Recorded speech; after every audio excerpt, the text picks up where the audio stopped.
right, we are back. And that music you heard is from Pirates of the Caribbean. Oh, wait. Boondock Saints. Yeah, I was going to say, I don't think that's right. Boondock Saints. So we're watching Boondock Saints from 1999 today. Directed by Troy Duffy. I was going to say, I thought, it's like, am I pronouncing it wrong? Yeah, no. No, I'm bad about that stuff, too. All right, so let's see here. Okay, so look, I'm just gonna look up real quick. If you weren't part of this last week, we did mention a few places you could watch the Boondock Saints. I'm gonna look up on IMDb if you don't own it on DVD or Blu-ray already. So currently you can stream it on Prime Video, Apple TV, Fossum, Peacock, Plex, Pluto TV, the CW, Roku channel, I cannot talk tonight, Tubi. You can rent it on Prime Video or Amazon. So pick where you want to watch the film or how you want to watch the film, and we will get this set up here in just a second. So pause the podcast right now, get your version ready, and we will start the movie in 3, 2, 1, now. All right, here we go. The Boondock Saints. So, which one do you like better? Do you like Boondock Saints or Boondock Saints 2? They're both good movies. I enjoy them both. I would definitely go with number one, though. Oh, really? I actually... I think I like number 2 slightly more. Oh, really? Yeah, it's a little more action-packed. They're both really good. Just something about the first or the second one I like a lot more. Okay, interesting. So Boondock Saints was, as you said, written and directed by Troy Duffy, starring Norman Reedus and Sean Patrick Flannery. Its current IMDb rating is 7.6. And its release date was January 21st, 2000, which is also my birthday. Not the day I was born. I was born in the 1990, but not... Oh, look at that. Yeah. So the scene right now, they're inside of a Catholic church in the movie. This is actually a Lutheran church where they filmed it. The Catholic church wouldn't allow them to film there because of the state of the movie. They're both very religious, both Irish Catholics. And the story that the priest was just talking about was a story based on true story in real life on Kitty Genoversi. She was basically raped in front of a lot of people. This was back when nobody did anything about it. So this is kind of foreshadowing what the Saints are going to do, what the two brothers are going to do. They're going to basically take out the scum of Boston. So they're kind of like double Punisher in a sort of way. Pretty much, yeah. If you want to look at it from the nerd Marvel point of view. Yeah, they pretty much would be the Punisher. Yeah. Oh. There's a funny meme out there that lots of people have seen the Walking Dead TV show, and for a while in the show there was a handful of episodes where some younger folks were trying to figure out what Norman Reedus' character did for a job back when, before the zombie days, and the meme out there says he's went through a lot of tough shit because he was in Boston killing people. Yeah. So I was too young to see this when this first came out because I was only literally just turned 10. Although this got a very limited release. What was it, like 5 theaters, I think? This had, I can't remember. Yeah, it was only 5 theaters for 1 week in the U.S. That's crazy. Yeah. So it gained all of its following just through video release, essentially. Yeah, video release, word of mouth. It's a big cult following. And then it got a sequel in 2009. Yep. Can you... So the I cannot pronounce the name of this song. It's Blood of something, and I feel so dumb. Yeah, I can't really say that exactly either. It is like Blood of Cuchulainn. I keep wanting to say Cthulhu, but it's not Cthulhu. It's Irish. Yeah. We're not Irish. No, I might have a little bit of Irish in me, but I am not fluent in any of it. This is a very good song, though. I've always, actually, on St. Patrick's Day, I'll watch this movie quite often. And I might fall asleep during it, but I love the opening here. The song just it puts you in an Irish mood. Yeah. Jeez. I wouldn't want to live at that or work at that meat packing plant. I don't think so. Or get meat from there if that's how they're treating it. Lord. Yeah.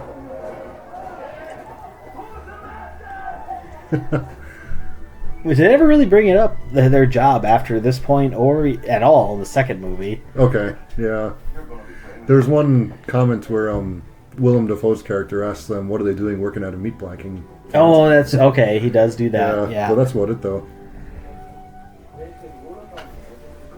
Rule of thumb. Oh, rule of thumb. Yeah, I don't know how true what she says, how true that is. Maybe it's true. There's a lot of screwed up stuff in the past. Yeah. Okay, so this was shot in 32 days. Oh, wow. That's pretty quick. That just really surprises me, considering Troy Duffy had never made a movie prior to this. Yeah. And it's just, I don't know, for a first-time movie maker, it's really well put together. The music is really good. The acting's pretty good. It is, for sure. Like I have made little home movies in the past, and nothing. Now, granted, I didn't have $6 million to play with. It might change a little bit, Yeah. but still $6 million for a budget for a film isn't a lot, even in 1999. No, it's not, and from watching this movie, you couldn't tell they're on a $6 million budget. The biggest difference between this one and the sequel is, one, the music. Two is I feel like this one is grainier looking. Okay. I definitely feel like, I don't know what cameras they used, but the second one definitely felt a lot cleaner, a lot crisper. Yeah, I could see for that. being 10 years apart. 10 years, yeah. Yeah. Well, speaking of budget, they didn't spend much money on their house. No. From what I was reading, so Troy Duffy lived in a place very similar to this. I think he was out in California though. Okay. But living in a place very similar to that, and that is where he partially got the inspiration. Also from watching, I think one of his neighbors got killed, and he saw someone come over and steal money off the body, basically. Oh wow. And that is how this movie got inspired. Isn't that interesting? Yeah. So here you're having the two brothers basically clean up what Troy Duffy saw in real life. Yeah. Clean up all the crime and the filth of the streets. Yeah. And we were just Yes. and we were also just introduced to Rocco. David Della Rocco is his name. And that's actually his real name. He's Troy Duffy's real life friend. And he's only in these two movies, I think. I didn't look that far into it. Yeah, but just this and the second one. yeah, which just surprised me because it's he does a good job. I could totally see him in other things. He's the funny man. Yeah, right. Yeah. Yeah, they Troy Duffy wrote that part for David Della Rocco. Yeah, and I guess in the sequel, what's the character's name? Or Raza, I think his name is. The character's name is Raza. Clifton something. Oh, Clifton Collins Jr. Yeah. He was also a friend of Troy Duffy's, although I have seen him in other films before. I know one that comes off the top of my head is Pacific Rim. Yes, he was in there. I think I've seen him in a couple other things, but I can't remember him offhand. He had a bit part in the 2009 Star Trek movie. Did he? Okay. He was in a number of TV shows, I think. Was he? All right. Yeah. All right. So what is it? Something I read too is these guys, the brothers, are always drinking Bushmills, Irish whiskey, and that is made in Northern Ireland, which is basically part of the UK. And from what I read, no self-respecting Irishman would be drinking Bushmills. They would be drinking Jameson, Irish whiskey, which is made in South Ireland or Southern Ireland. I'm not sure how they pronounce it. So I went ahead. I've actually never had. I've had whiskey, but I've never had Jameson whiskey. So I went out and bought a smaller bottle of Jameson whiskey for Sean and I to try. So you want to give it a try here? Here we go. Yeah.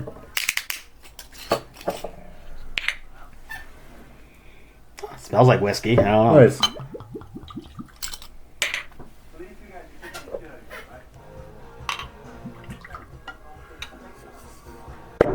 All right, here we go, Wes.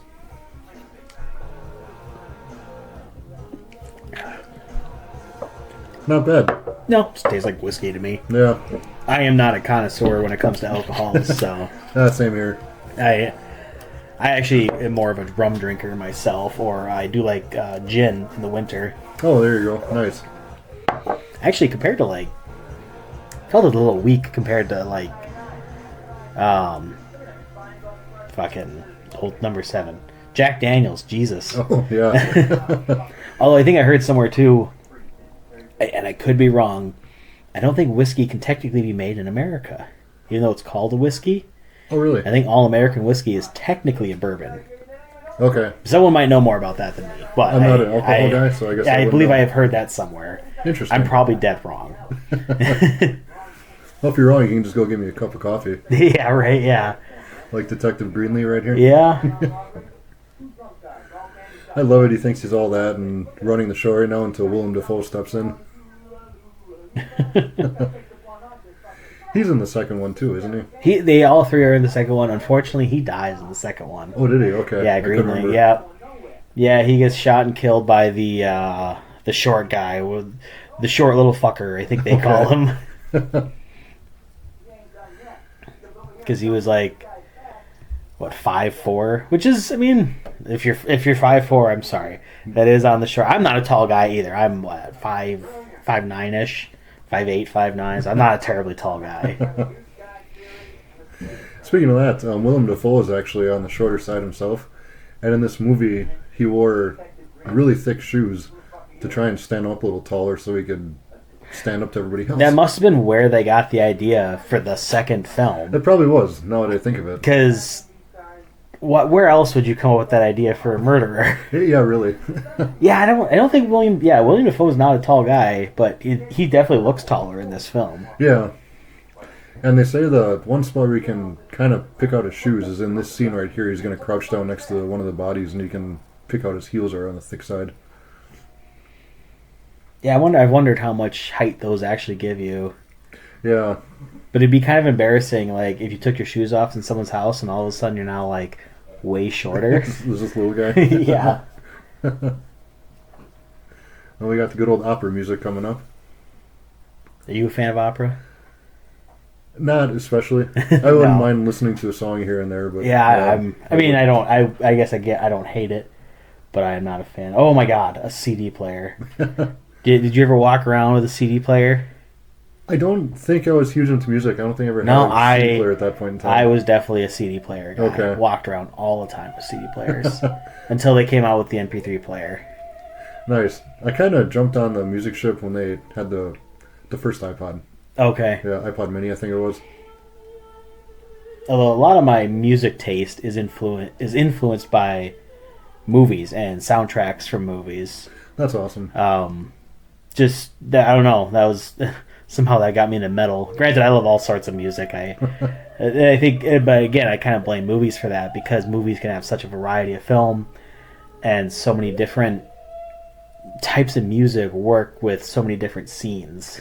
They do, and you can take that music out of one of those scenes, and that song you might just totally hate and not like anything to do with it. But you put that song back in that scene of that movie, and all of a sudden you like that song, and you're like in the groove. That fits in the Right? movie. Yeah. Yeah. Sometimes it just certain songs just go really well with a scene. They do, and I actually have a playlist of my own, just songs from movies. It's my movie playlist, and every time I listen to it, I right away, oh, that song's from Baywatch or whatever. Yeah. If I was a director, I'd definitely be someone along the lines of James Gunn, the way he uses music in films. Oh yeah, that's awesome. Definitely, like if I were to list, the scene would be inspired by the music, most likely. That'd be cool. I think that's why I'm such a sucker for trailers too, because sometimes the right song can make or break a trailer. It can, and that can suck you in really easily. Yeah, one of them, I think one of them, like one of my favorites was "Immigrant" when they used that song for Thor Ragnarok. Oh yeah. That was a really good trailer, and also just, they used it throughout the movie too, which I think made it really good as well. That did fit really well. They kind of fit Thor's persona, Yes. and that gave the movie a whole taste. Mm-hmm. That one actually, I know it was Taika Waititi, but that one had a very James Gunn feel to it, in my opinion. Oh, yeah. I guess you could say that. Yeah. Although Disney doesn't seem to like him as much as they liked James Gunn. Yeah. Because they only gave him, 2 films, and they're like, we're kind of done with you. Actually, yeah, they gave him the 2 Guardians movies, canned his ass, Yeah. and then he went to DC, made the Suicide Squad. Disney wanted him back, so he came back for Guardians of the Galaxy 3. And now he said, so long, Disney, I'm done with you guys. I'm going back to DC, and now I'm running the whole entire goddamn ship. Yeah. But James Gunn is a very talented director, writer, everything. And his brothers work with him. The guy who plays Craiglin, Sean Gunn, that's James Gunn's brother. And another one of their brothers is a writer as well. Okay. Yeah, I just wonder, I like James Gunn, but is he bankable for the entire DCU? Tough to say. I don't know. I mean, I hope so. I want to see... I'm definitely in the boat of wanting to see DC be as successful as the MCU. Yeah. I don't want to shit on either one of them. They both have great characters, and I would love to see both of them succeed. I want to see Marvel come back, too. Just the last several films have been just all right. Yeah, I think Doomsday will bring him back. Yeah, kind of like Deadpool. Wolverine, you're coming in a bit of a low point. He was not lying there. No, he wasn't. I freaking love that. That's hilarious. Everything you said in the movie is true. Yeah. Till you're 90. Yeah. So what? So you said we actually have at least one for sure listener, which is your brother. Oh, yeah. Thanks for listening, Cody. Yeah. If you haven't seen the Boondock Saints, watch it. It's a pretty good movie. Oh, you're not sure if you've seen this before? I'm not sure. Oh, interesting.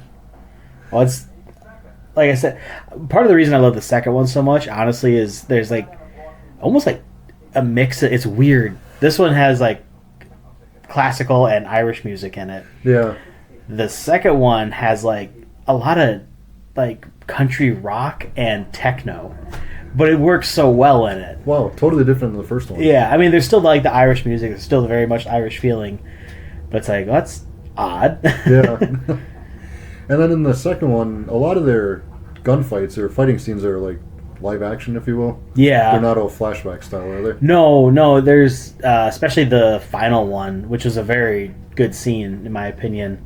That was all live action. Is where this one, I think you're right. Almost all of them are flashbacks in this one. Yeah, they all are.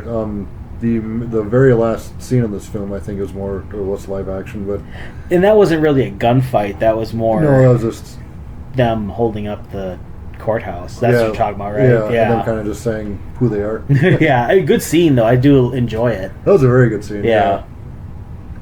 That was almost as bold and cool as when Iron Man announced he's Iron Man. Yeah, basically. Yeah. So Willem Dafoe, that's the Agent Paul Smecker in the scene here now, and he's an incredible actor. He's in anything from comedies to dramas to family movies to anything in between. And he's actually from our backyard. He's from Appleton, Wisconsin. That's so weird. I don't know why. It doesn't seem like a lot of actors come out of Wisconsin. The one I know most is Chris Farley. Oh yeah. Yeah, and he actually went to camp around here somewhere. Yeah, Red Arrow Camp, which is on just off of US 51 near Manitowish Waters, which is what, 3 towns over? Yeah, it's pretty close. So I mean, it's within a 40-minute drive, so it's not far at all. Yeah. Well, it depends on who's driving. If I'm driving, it's maybe like a 20-minute drive. So, for any gun nuts out there, I thought I'd bring this up. Connor and Murphy use suppressed Beretta 9.2F pistols throughout the movie, with Rocco's small revolver being a .38 caliber snub nose. The .38 snub nose is a Colt Python. The revolver is a .357 Magnum, but both the mag and the .38 can be shot out of the handgun. Oh wow! Yeah. Okay. I like guns. I'm into guns a little bit. I have a few guns, but I'm not a super gun nut. But I am going to try for, if there's anyone interested, throughout these movies, I'm going to try and call out the guns or cars or bikes as often as I can. Oh, cool. That'd be Just fun for people who are fans of that like myself. Yeah. So you can talk all about that stuff, Wes. Yeah. Yeah. Oh, yeah. When we get to the car movies, I don't know if you're going to be able to shut me up. The next movie I have in mind definitely is probably one of my bigger inspirations for the way my life has kind of gone. But I will save that for after your next movie. Yeah. Still getting used to this podcasting thing. I'm sorry. I'm trying to keep talking. Nope, yeah, it makes for both of us. We're on our second one. It's going pretty well, but... No, like I was saying, I definitely... I went back and listened to our first one, and for the most part, I did enjoy it. I did too. It went pretty well. Like you had pointed out, and I noticed it as well, was just a few... just some background noises. Yeah. I don't think we had too many. There was a few long pauses, which I'm hoping gets better over time. I'm trying not to do that. I'm sure you're probably just as conscious of it as I am. Easier said than done, because for sure I can talk, but it's kind of weird talking to a microphone. So I like the scene here where Agent Paul Smecker is interviewing, I guess you could say, the brothers. He knows that they basically murdered those Russians, but he also, you can tell throughout the film that he's on the brothers' side of getting rid of all the filth in Boston. So you can tell throughout the film he knows the brothers are guilty of this, but he's trying his hardest not to take them down. And it's just fun watching that. And in this scene, it's fun watching how he intermingles with the brothers and how he talks with them, and then the brothers are actually much smarter than you think. They're going to be speaking, I think, 3 or 4 different languages in this scene coming up here. Yeah. Well, first we got to pile drive on these Russians. I only speak one language. Same here. Oh, I can do Pig Latin pretty well. That does roll off my tongue pretty well, but that's essentially just slightly drunk English. You ever been in a bar fight? No, I never have. No, I haven't either. No. I don't know if I want to be. You'll probably, these days especially, you'll probably end up spending a night in jail for sure. Probably. That being said, I have been lit on fire. Oh, really? I have. Well, I've lit myself on fire because I was a dumb kid. Oh no. Not like a full bodysuit fire, but Yeah. me and my friends were cool and we would do dumb stuff. I guess you could say that is pretty dumb. Yeah. Oh yeah. But the kid. I guess it's better than doing drugs, right? Yeah, there you go. Yeah. Just light yourself on fire.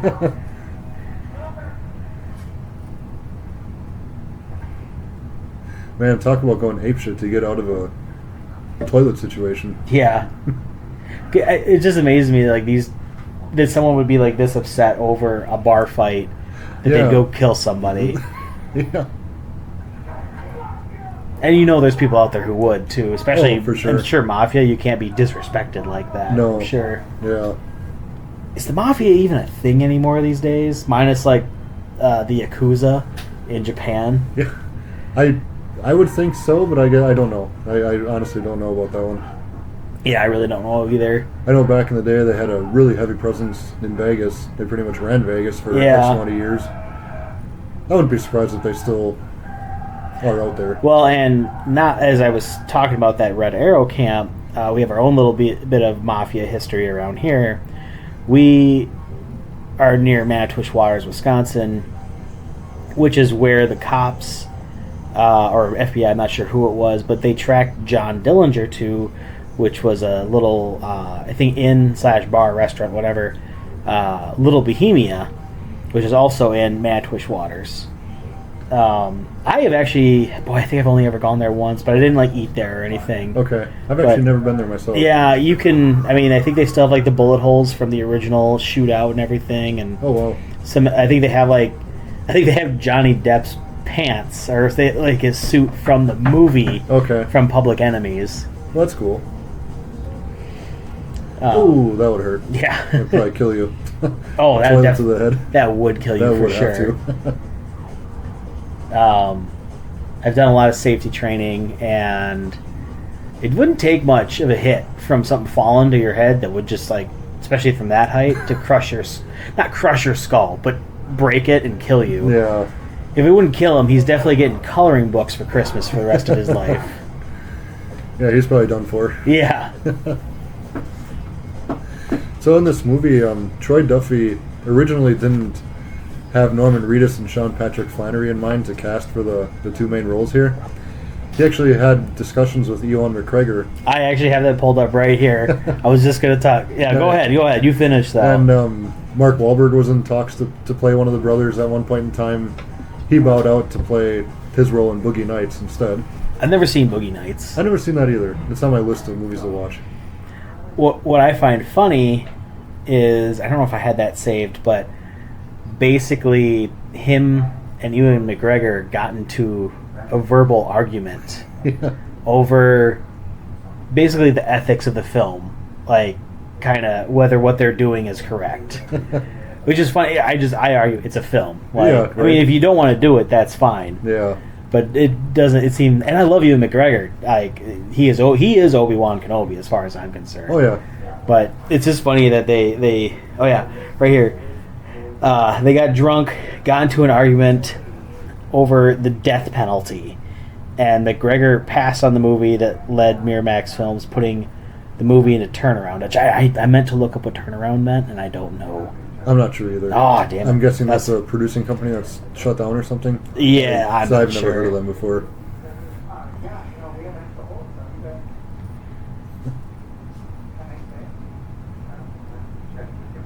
Check with your mother. I do love Willem Dafoe. Willem Dafoe, thank you. I'm going to be doing that all the damn time. They're right in front of me, but I can't think of the damn name. Like you were saying, he is a very good actor. Like, yeah. Just seeing him go from like my first experience with him was the Joker in Spider-Man. That was the first time I really noticed him as an actor. The Green Goblin. The Green Goblin, yeah. Yes. What did I say? The Joker. The Joker, yeah. I've actually always thought he would play a great Joker. He would. He would be a very good Joker. Yeah. But he was a fantastic Green Goblin. He's kind of like Jim Carrey in the sense that he has a really like morphable face, you know? Yeah. But yeah, he would make a good Joker for sure. And he can be super creepy too. He can. I mean, like the Green Goblin, he was super creepy right Yeah. there. Do you think we'll see him back as the Green Goblin anymore?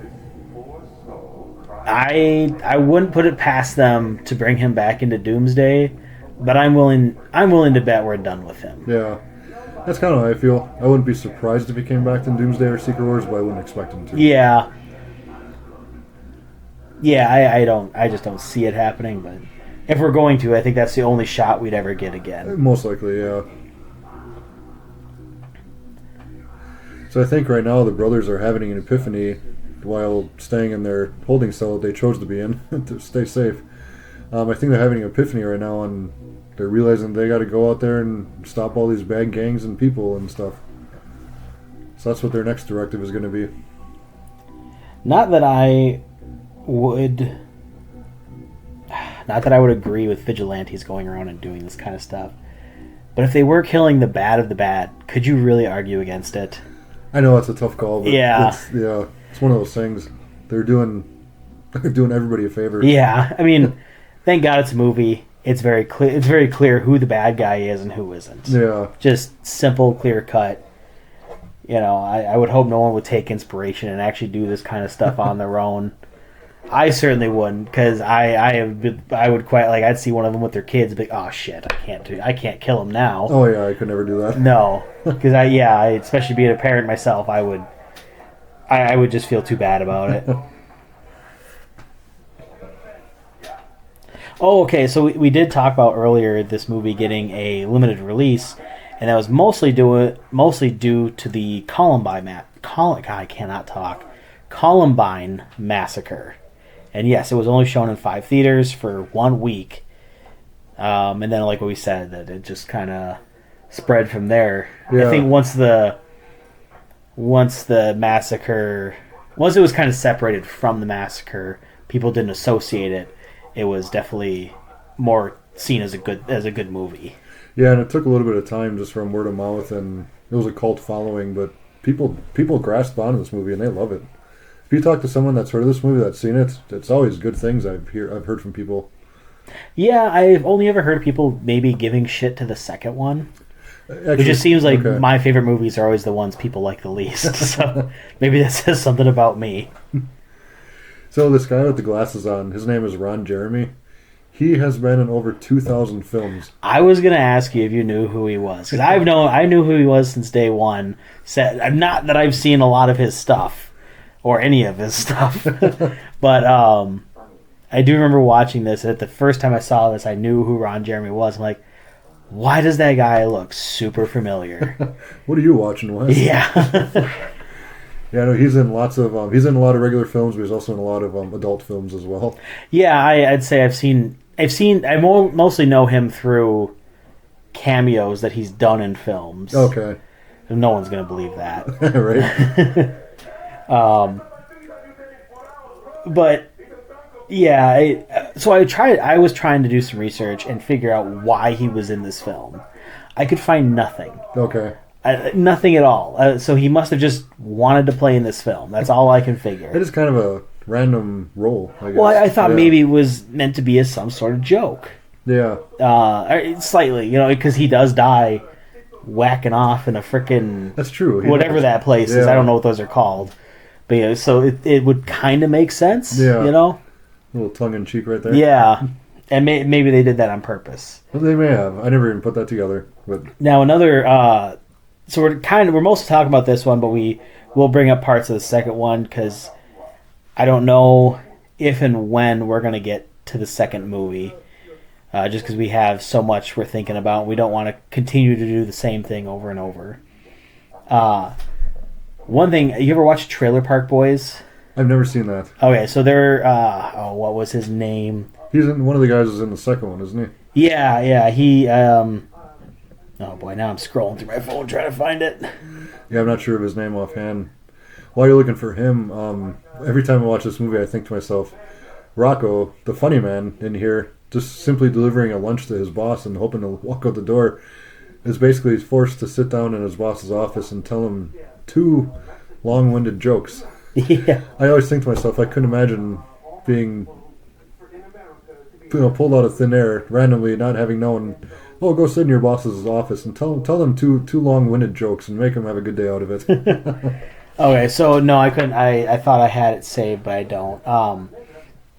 Anyway, there's a character, kind of the right-hand guy, in the second movie for one of the gangsters. And if you watch Trailer Park Boys, he is Ricky from Trailer Park Boys. I thought I had that info saved, but apparently not.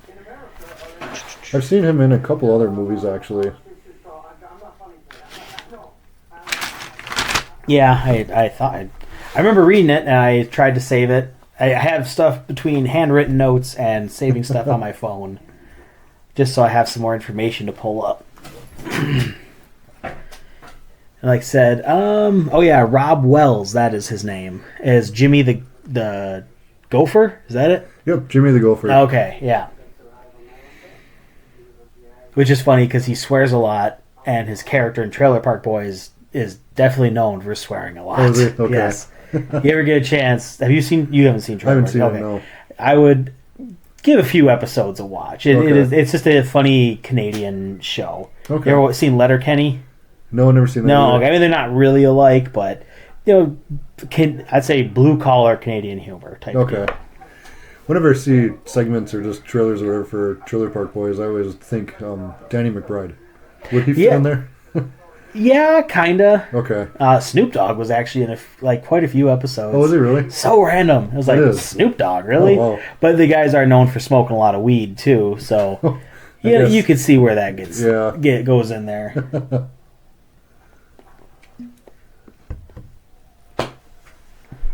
So they're getting their weaponry right now?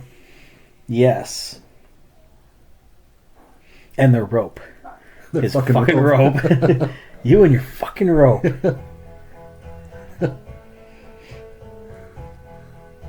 I'll take a Coke. Yeah.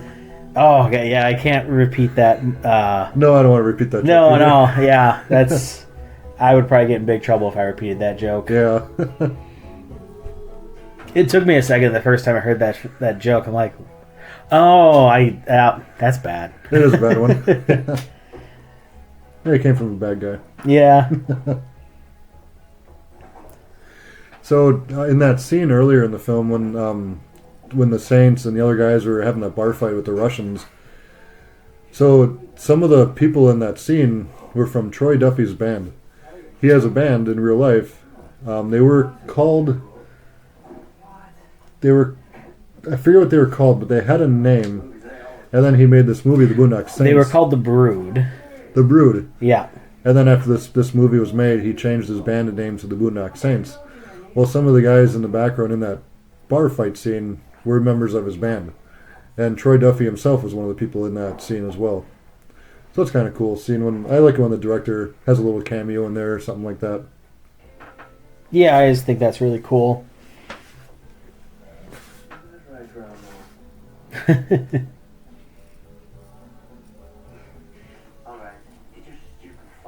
Get your stupid fucking rope. Your stupid fucking rope. Yeah, it comes in handy.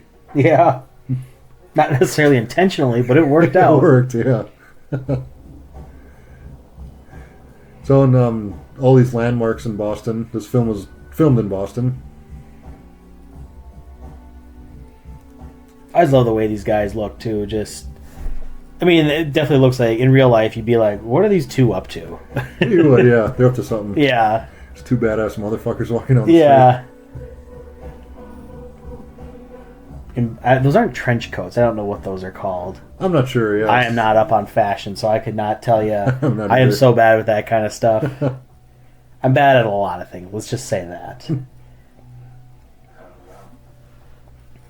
I do like their tattoos, though. Those are cool. What are Quitas and Veritas? Yes. Those are Latin, I believe. Those are Latin. Veritas is for truth. And what is that? Equatus? Equatus means justice and or empathy. Nice. Kind of goes hand in hand with what the Saints stand for. Oh, yeah, and this is the part where we figure out that, what's his name, Smecker? Yeah, Paul Smecker. Paul Smecker is gay. I always think it's funny how he's the guy he's with is trying to cuddle, and he just keeps slapping him.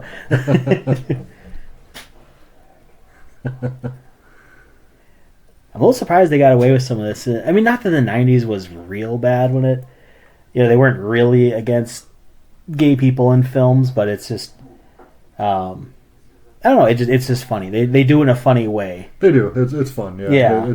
Back in the 90s, it stood out a little more than it does now. You're right. But Willem Dafoe did a great job playing this character.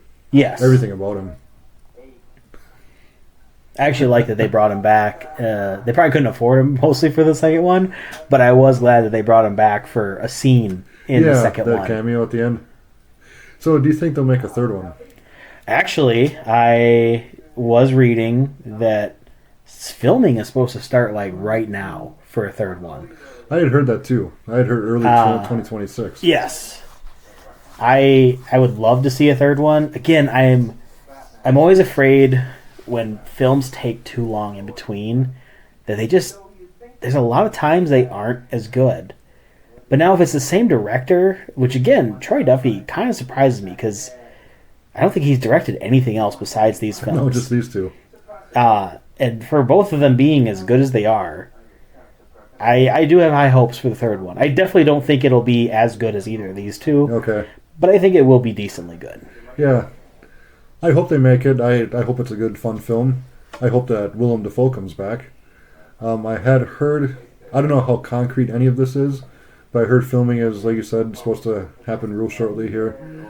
I did read that Troy Duffy is not coming back to direct. Oh, really? Yeah. I missed that part then. Yeah, they said they're going to bring him back for possibly producing and to be part of the storyboards, but he's announced to not be directing this time. It probably won't be as good then. I'll still go see it regardless. Yeah. But I doubt it'll be... It probably won't have quite the same feel. It probably won't. And once again, I don't know how true this is, but I also read that they might be bringing in 2 younger actors to become to become new saints throughout the film. I don't think I'll like it. Along with these two, Sean Patrick Flannery and Norman Reedus are signed on for it as well. Yeah, I don't think I'll like it if that's the case. Didn't work out so well for Indiana Jones either time. No, it did not. And I still haven't seen the last one, but that's basically what I've heard is, in a sense, they tried to recreate, or not recreate, but do the same thing as they did in the fourth one, and look at where that got them. Yeah, and in my opinion, I actually liked the fourth one quite a bit. I do. I still plan on seeing it. I'm going to see it whether I... The Crystal... The fifth one, yeah, the fifth one. Yeah. The fifth one I didn't care for that much. The fourth one I like a lot. Oh, okay, yeah, I do like the fourth one. A lot of people hate the fourth one, but... It's certainly not my favorite. My favorite's actually The Last Crusade. Okay. That's probably one of my favorite ones out of all of them. Out of the series now. It used to be trilogy, but series. I would go with Temple of Doom. That's my favorite. Yeah. I do like them all, though. They're a lot of fun, and I thought the newest one was my least favorite, honestly. Disney does some really good stuff. Was that Disney, though? I don't remember. I think it was Disney. Was it? Okay. I get confused with the whole Lucasfilm thing. But they do some really good stuff, and others, it's just like a complete mess. Yeah. And that's, I know we keep bringing up Doomsday, but that's what I'm worried about Doomsday. Like, they're definitely bringing back some good actors, but is it going to be just a complete mess? That's the thing, yeah. I mean, look at Jurassic World Dominion. They brought back all the original cast, and it didn't matter. No, the original cast did not save that film at all. No way.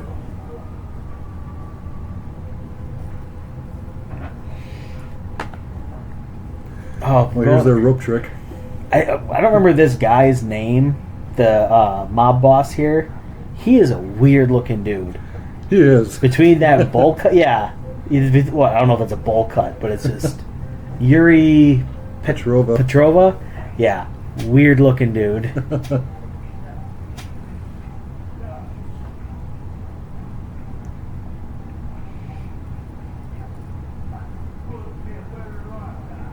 Yeah, and I can't understand anything he's saying. Oh, no way. He's intense, though. I can tell that much. Yeah, I wouldn't want to be in his presence. No.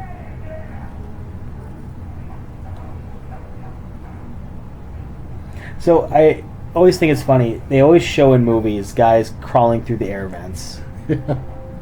What? I have never seen an air vent. And not that I know much about construction, but air vents usually are not that big. I think I would fall right through. I don't think it would hold me up either. Well, no, that too.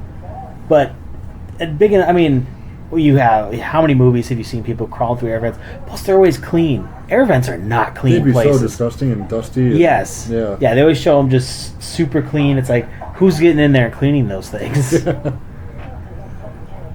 always think of Bruce Willis in the first Die Hard movie. Yeah. When he says he knows what a TV dinner feels like. Yeah. Like right now, them two fighting in there, I feel like that would have fallen down right away. Oh, yeah, those are not held up very well. No. Little thin sheet metal. Yeah.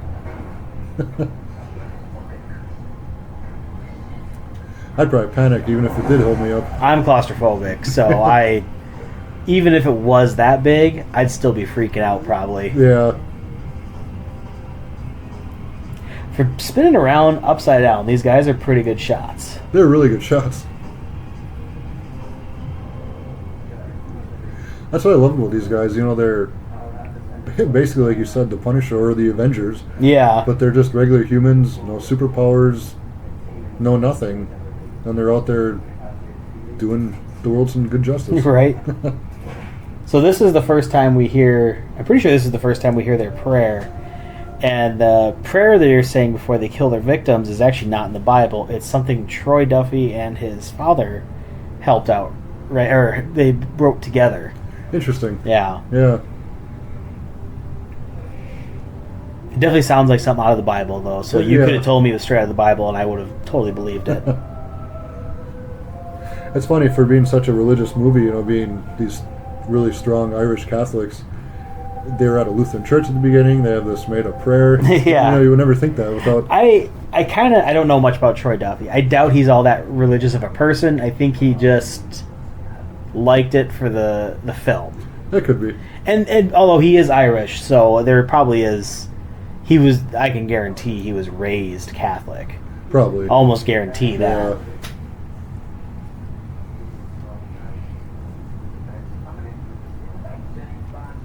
Yeah.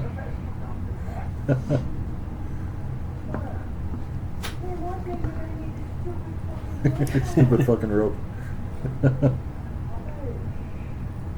Boy, how young these guys are here too. Oh, I know, yeah. And this was before Norman Reedus, well before Walking Dead. Yeah, this is way before that. Because he was not very well known at this point. No, he wasn't. Oh, and I think I heard something about him. I don't know how true this is. I did not look this up. This is purely hearsay. But I think he was, working in a Harley shop at one point, and he somehow ended up at like a celebrity party and got drunk.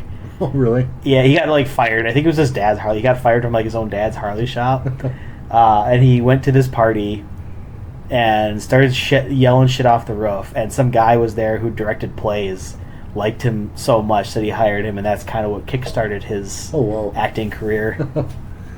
That's crazy how some of those guys get in that field. Yeah. Just pure luck. Yeah, now he's Daryl. I mean, everyone. Yeah. I know him as from here, but I'm not. I've definitely seen Walking Dead. I do enjoy his character in Walking Dead. He's probably my favorite character in Walking Dead. Yeah. But that's not how I see him. Is Daryl all the time. I'm sure lots of other people do. That's how I see him. So I didn't know of him. When The Walking Dead came out, I didn't really know him at all, minus this movie. And the first time I saw him in The Walking Dead, it wasn't, there's Norman Reedus. It was, hey, there's the guy from the Boondock Saints. Yeah. And, I've watched The Walking Dead for 10 years or however long it was on, so I've learned to love his character. So now he is Daryl to me, but he'll always be the guy from the Boondock Saints as well. Yeah. But yeah, it's crazy how he was a nobody back in '99, and now he's this big old guy with one of the biggest shows out there. Well, and when did... Because when did Walking Dead come out? That was like late 2000s, right? Yeah, let me check real quick. Because the second Boondock Saints came out in 2009. So I think those kind of coincided with each other. Yeah, The Walking Dead came out in 2010. Okay. So he still wasn't even that well known by the time the second Boondock Saints came about. No, I don't think so. And even with him being this big actor in The Walking Dead, the movies I've seen him in now, he still has a smaller part in. He was in Ballerina. Yeah, he doesn't play a lot of lead roles really. I've seen a couple. There's one about him in space. It's been out for a while. I can't remember what it's called, but I do want to see that one. Okay. That one looks pretty good to me. And there was one I watched about. It didn't follow him. It followed this woman, but she kind of ended up like she met him out in Vegas and kind of fell in love with him and went out to his farm with his daughter. And I think he was dying of cancer. Oh, okay. It was a different role for him. Yeah, it was very different. Like it was kind of one of those days where it wasn't that great of a movie in my opinion, but it's just kind of one of those days you just pick any random film on Netflix and just kind of roll with it. Nice. Yeah, you got to do it once in a while. Yeah. I think last night it took me longer to find a movie on Netflix than it did to watch it, then I fell asleep like 5 minutes into it. I think it's funny that I always hate it, like the whole top billed cast people is just always basically the person who gets paid the most or the most famous person. Oh, yeah. Because top billed for this is William Dafoe. It's like, well, not that he's not a big part of this film. Yeah. But he's certainly not the star of this film. Yeah, he's not the main. I definitely consider Norman Reedus and Sean Patrick Flannery the stars of this film. Yeah. They are the Boondock Saints. Yeah, like you said, I'm sure Willem Dafoe got paid the most out of the cast. Yeah. Oh, I would definitely be willing. I didn't look it up, but I'm sure he did. Oh, nobody got paid that much though. It was only a $6 million budget. I also don't think he's afraid to star in smaller films, which is cool. That is cool when actors do that.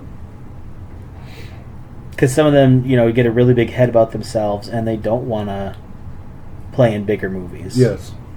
Or smaller films, I'm sorry. Yeah, I know. I was looking up something, so I was like, kind of half talking. Yeah. Oh, Air. Okay, so the movie I'm talking about is called with Norman Reedus in space. It's just called Air. I don't know what it's about, but maybe we'll check it out sometime. Oh. Maybe I'll look into it later on. I do remember it looked kind of like of course, I'm judging just based off the trailer, and as we know, those can be hit and miss. Some of the best movie trailers out there, the movies turn out to be just complete crap. I think one of them you and I reference a lot is Jurassic Park or Jurassic World Dominion. Yes. It was like a really good trailer, and Phenomenal then the movie trailer. came out. I was like, oh, that was misleading. Yeah, put all of our effort into the trailer. Yeah.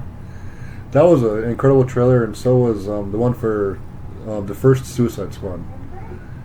And I argue because I still love the first Suicide Squad. I like the first one better than the second one. Oh, really? Okay. I'm probably one of the few, but I do enjoy the first one. I don't give it the hate that everybody hates it so much. Mm-hmm. I actually do enjoy it, but I do like the second one better.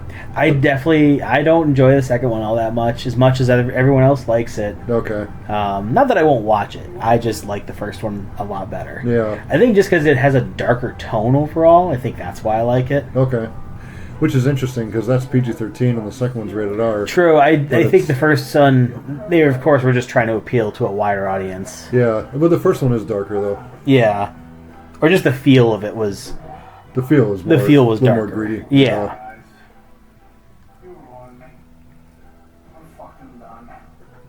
Let's see here. So, I think it's funny. I was looking up the body count of this film, and the body count is 33 people and one cat. That's right. Actually, the cat's about to die, isn't he? Yeah, I think it's like right at that part. And if you watch the second one, when the brothers are having a dream together, a cat walks across the bar. Rocco shows up at the bar, and the cat walks across the bar. Well, the cat's in the scene. Yeah, kind of. I mean, this is a gray and white cat, and I think the one in the sequel was a black cat. So they didn't pay too close. Like, they didn't try real hard. That would have been cool if it was the same color cat. Yeah. They should have done that. And I think Troy Duffy even apologized for the cat dying in this film. Oh, really? Because he was mad at like an ex-girlfriend. There it goes. Yeah, Troy Duffy apologizes for the cat getting shot in the film. It was thrown in because of a relationship he had with a woman who had 4 cats. This is the one scene in here that is very self-indulgent on my part. Like, wow. Wow. I might laugh at it, but I have cats myself. I would never think that's actually funny. Oh yeah, I got one cat. I've grown up with cats. I have one cat. I have 2 barn cats. I actually love my barn cats more than I like my house cats. Oh yeah. Not that I would be mean to any of them, but my barn cats are so much nicer actually. So they said the F word 246 times in this movie. Yes. Which is up there, I feel. The second one, they cut it back, though. They only say it 138 times in that one. Oh, only 138 times. That's like an average day at work for me. Yeah, they didn't quite get the PG-13 rating in this one. That's okay. Not every film needs to be PG-13. No, I would agree. Can you imagine this being PG-13? It would suck, I think. Yeah, I really think it would suck if it was PG-13. First of all, there'd be no dialogue in the film. Yeah, right? Yeah. Yeah, you wouldn't have Rocco saying fuck every other word. No, you wouldn't. And even the boys, like, they can barely get through a sentence without dropping the F word. Yeah.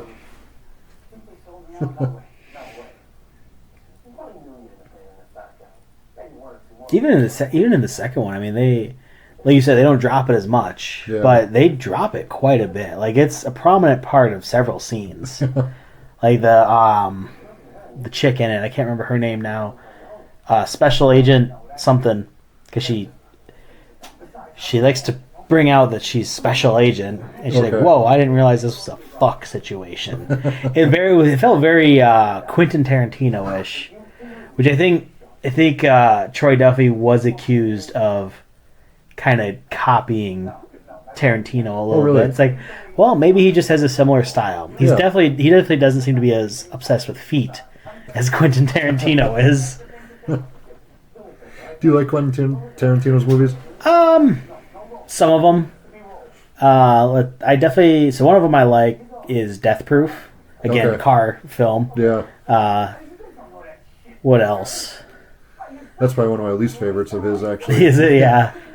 Pulp Fiction I love. I've never seen Pulp. So I do. There's some of them I do need to see. Okay. Which I'm surprised I haven't seen Pulp Fiction because it is such. It's like a classic. Yeah, it's such a classic movie. So many people like it, and I'm just surprised I haven't seen it. Yeah, that's a good one.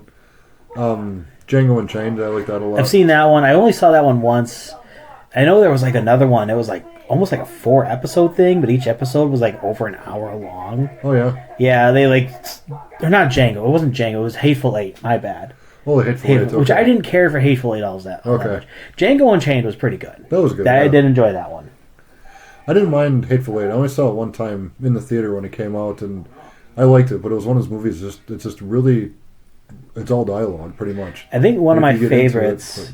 I think he directed it. Was Inglourious Bastards. Yeah, he did direct that. That's probably my favorite one out of all of them. That's a good one. Just because I think it's cool having this ragtag group of Jews going around killing Nazis. Yeah. I always laugh. Brad Pitt loves killing Nazis. Yeah. He's in that. He's in Fury. Yeah. A couple other war movies. Yeah. Yeah, that's definitely one of my favorites of Tarantino's. I'm sure. I always thought. I think it was. Who was it? Who actually? Sin City. There wasn't Quentin Tarantino, but I think Robert Rodriguez. Yeah. I think they kind of tag team a lot. Yeah, they do a lot together. But it's definitely again, those two have similar styles. They do, yeah. Because, like I said, Death Proof is probably another movie of Tarantino's, but like a companion movie to that, which is set in the same universe, is Planet Terror. Yeah, and that was Robert Rodriguez. Yes. And those were released in the theater as one movie, weren't they? Double feature, yes. Double feature, which I don't think around here they did that. Okay. I could be wrong. That or I just didn't have time to see it. But I wish I could have seen that because our movie theater up here isn't that great, and they don't do cool stuff like that anymore. Yeah. Like to me, that is I think you and I, for being movie lovers, kind of miss the heyday of like the movie theater era. For sure. Which I think was like the 60s and 70s almost. We missed that. Yeah. Even though I do feel like movies in general are way better these days. Not all of them, but just the stuff they can do with a lot of them. Oh, sure. Some of the storytelling can be really good. A lot of the effects can be really good, minus the overuse of CGI. I agree. Have you seen the trailer to He-Man and the Masters of the Universe? I saw bits and pieces. I didn't sit down and watch the whole thing. I saw like the teaser trailer for it. Okay. I watched it tonight. It looks like it'd be a fun popcorn movie, but just CGI heavy. Is it? Yeah. You can just tell. And I was never into He-Man, so it doesn't... I might watch it, but I'm not going to get too crazy about it. Same here. I never played with the toys. I was never into that. No. So. It was kind of before our era, I think. I think so, yeah. Oh, excuse me. That was more of an 80s thing. So I love this scene where Rocco goes into the restaurant and shoots the two mafia guys. But I love this song. It's called Holy Fool, and it is by... the Boondock Saints, Troy Duffy's band. Oh, cool. I did not know that. And I have been listening to this song for years. I probably heard it here first, in all honesty. But I didn't realize that it was Troy Duffy's band that was the one doing it. That's so cool. I just thought it was just... I legit thought it was a coincidence that it was called the Boondock Saints. I didn't think they were related at all. So why does he just shoot these guys in plain daylight right here? I think it was just a crime of passion. He was just pissed. Okay. Because they did send him. They sent him in there to get killed. They were just trying to kill him, basically. Yeah. And yeah, like he's talking about how they kept their mouth shut, and Rocco would have died. And I mean, I'd be pretty pissed too. I suppose. Yeah. Yeah. True. Because he was just expendable to them. He was nothing to them. Yeah. And he's worked for these people for how long? I suppose that'd make anybody upset. Yeah. So crime doesn't pay, but committing crime against crime, well, still doesn't really pay. That's okay. Yeah. Yeah. Well, here he goes. The 6-shooter. Yeah. This is actually pretty... I'd say this is probably one of the bloodier scenes in this film. It probably is, actually. For only killing like the fewest amount of guys. Yeah. I would say this... I feel like this is the most... Feels like the most violent scene in it. Okay. He's actually, like, look at him. He is a good actor. Like, he's pissed. He is. Yeah. I will copy that line. Funny, funny, funny. Nobody gets it. Really? Yeah. Like, haha, funny, funny, funny. Yeah. They're all looking at me like, what the fuck's wrong with you? It's like, there's a lot wrong with me. But I'm quoting a film.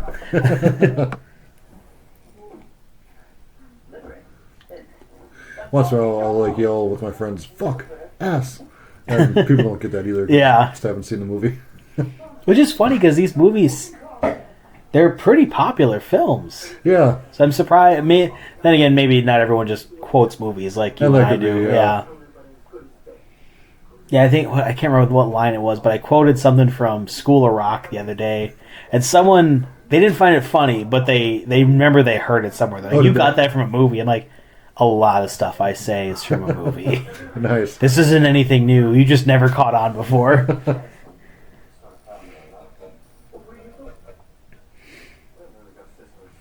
So have you seen Sean Patrick Flannery in much? No, he has not been in a whole lot. Usually I see him in like smaller projects. Okay. One that I know seems to be really known for is Powder, which is, all I know is it was similar to the movie Phenomenon with John Travolta. Okay.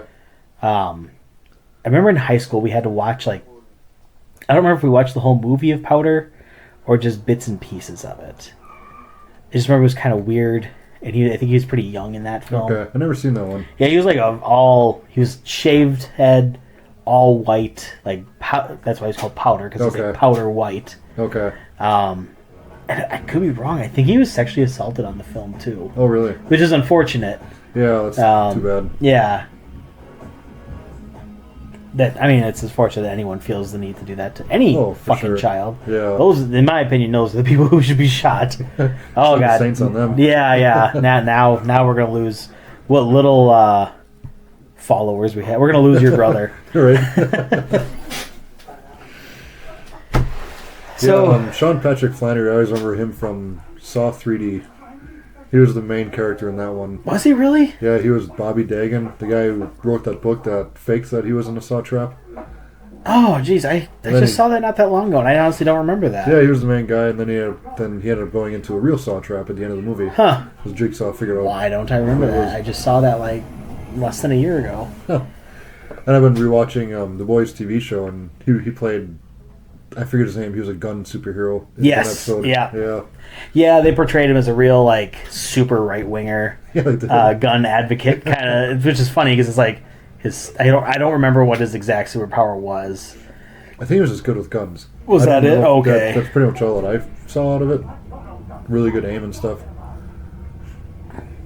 Oh, and he also played the young Indiana Jones as well. That's right. Yeah. I have seen a few of those. I have a few of those on VHS still. Oh, well. They were never as good as the Indiana Jones movies, but they were, especially if you were a fan of Indiana Jones, like it was kind of cool seeing his different adventures, you know. I'm sure. Yeah, I've actually never seen any of those myself, but I had one of them. I don't even remember which one it was, but I know it was like a whole series. Like there was quite a few of them. There was quite a bit, yeah.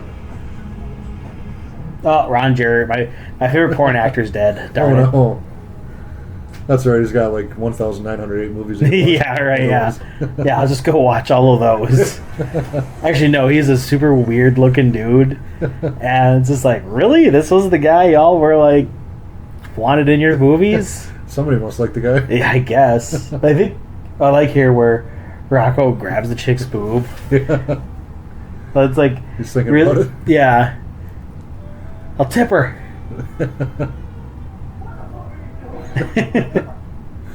I find it so funny too, and how the Saints are here just killing everybody, but they're pissed off because Rock was touching the body. Yeah, right.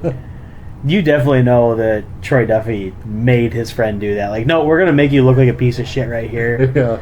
You couldn't have that in a film these days. Oh my god. Oh yeah. They'd get so pissed. People would get so pissed about that. Yeah, they would.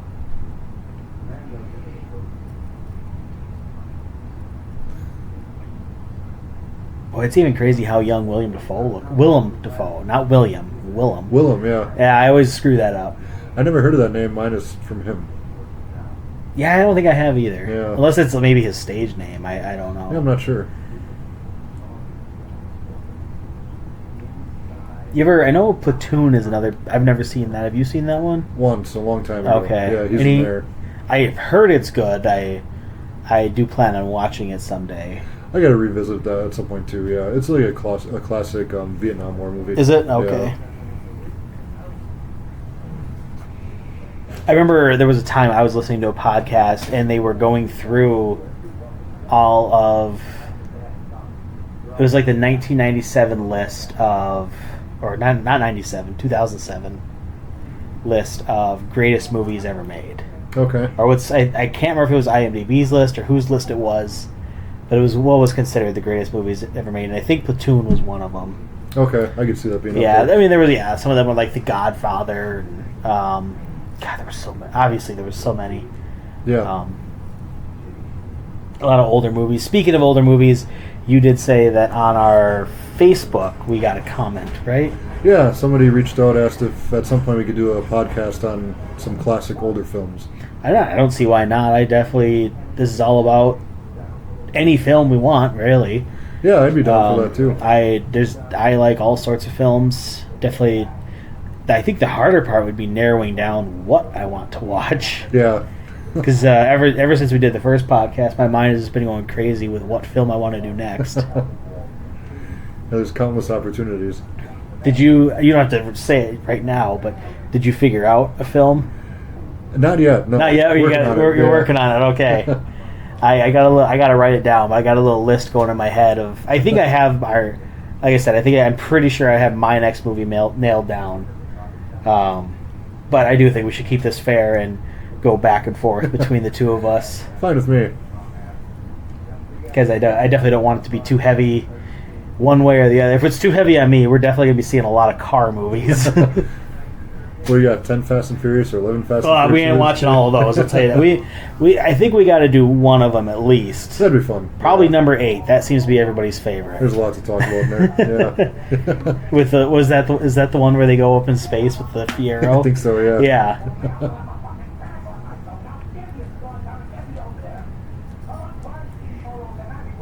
I don't think I could be an actor. Like, I don't know if I can act that mad. You know? Yeah, I don't know. I've never been in this situation to try, but yeah. I don't know.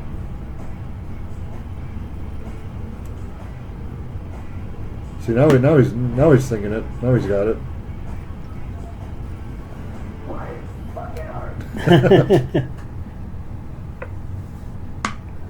So in the second one, Detective Greenlee dies? Yes. What about the other cop? Does he make it? The other two cops? The other two cops? Yeah, they're Okay. fine. I think you don't really see him much after Greenlee dies, I think. Okay. Maybe for a little scene, but yeah, you really don't see him much. It's more the special agent you see after that. Okay. I really like her though, because she's got this whole, Western vibe to her, and Yeah, pretty badass. yeah, I always remember her. Julie Benz is yes, her name. Julie Benz. I know her from the TV show Dexter. Was she the wife in Yes, that? she Okay, was. that's what I thought. Yeah, she played Dexter's wife. And there was someone else. Well, I think was it Sean Patrick Flannery who was also. Yeah, he was actually in Dexter. Yeah. Yeah, he was a villain for one of the seasons. I Was he? believe. Okay. Yeah. Forgot about that. I've seen the original series of Dexter all the way through, but it's been a while. Okay. I have not seen any of the sequel series. I think they rebooted it twice, didn't they? There's a couple of them, yeah. Yeah. There's two, I guess you could say, follow-up seasons. Mm-hmm. One came out like 3 or 4 years ago, and one came out about a year ago. Okay. I saw the first of the two. It was decent. But then there's a prequel series, too, about Dexter being younger. Okay, that came could be out interesting. About a year ago. I have not watched that one. But yeah, I haven't seen any of those, and there's so much to watch these days, and I already feel like I'm behind on a lot of stuff. Same here, and everything has spin-offs and all sorts Right. of stuff, and That's almost why I don't like a lot of the Marvel and Star Wars shows. Not that I don't like some of them. Some of them are really good. Yeah. But I don't need a bunch of them. It's hard to keep up with everything. Yeah, like I'm more than happy with like Mandalorian. Like that was good. Yeah. Oh, now I really don't know where they're going to go with that series, which we can revisit that topic another time. Yeah. But like, how many different freaking Marvel series are there right now? I know, yeah, and they kind of just keep making the first season of them, and that's it. Yeah. So it's like they try and fail, try and fail, try and fail. Well, they're not showing people what people really want, which No, they're is they just want the superhero. They don't want this long, drawn out story. Some people do, but a lot of them they just make it too complicated, in my opinion. Yeah. Oh, so this is where we first figure out, or first kind of find out about Il Duce, Yes, that's right. which I guess he was named after a Italian dictator. Oh, really? Yeah. Okay. One thing I never knew, maybe you know. So Il Duce has been in prison for, what, 25 years, give or take? Yes. How does he just get out of prison right now? I don't understand that, because they said they used him a few times. Does the Mafia just have enough power and money to... They must have, yeah. They must have the right connections, but it's like, so when you're done with him, you just throw him back in jail? Like, I wouldn't keep working for people if that was the case. Like, No way. no, we're done with you. We're just going to keep you in jail here. Yeah, till next time. Or prison, yeah. Might be 10 years down the road. You never Yeah, know. right? Yeah, it couldn't be a very good life. Jesus. Yeah. Yeah, they do explore his background, which they drop the Il Duce name and just call him Noah in the second one. Okay. But of course, we learn more about his history and why he, basically how he basically became Il Duce and this great killer, supposedly. Okay. I like how they need all these guns on him when know. he's only known for being deadly with guns, Yeah. not just, well, as far as we know, not super hand. deadly hand to hand. And he's chained up and he's... Yeah. Well, they're portraying how much of a badass he is. Yeah.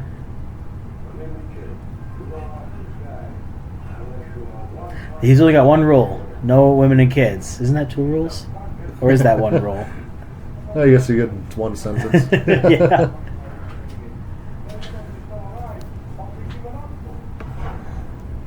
Now, this Mafia boss, I figured his name, but the bald guy, his son is in the second movie, right? Yes. His son in the movie. Yeah, his son in the movie.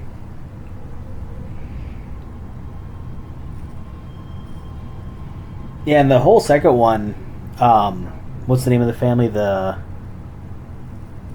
guy right here, hit the bald guy. I'm not sure what his name is offhand. Oh shit, I had it. I'm so bad with these names too. Where did I have that down? Anyway, yeah, they seem like it focuses on Iacovetti. That's what it was, right? Iacovetti? I think so, yeah. There you go. It seems like it focuses on his family again in the sequel, and even though they do take the blunt of it, I think the main goal is to get rid of the Iacovetti family, Okay. or at least his Noah's or Il Duce's partner from the 60s. Way back in the day. It felt like the freaking 40s in the flashbacks. Like, it looked good, but it definitely looked like it was like the 40s.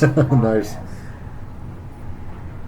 It's like, I believe he's old. I don't think he's that old. He has a poker game out back at his place with a bunch of wise guys every Saturday.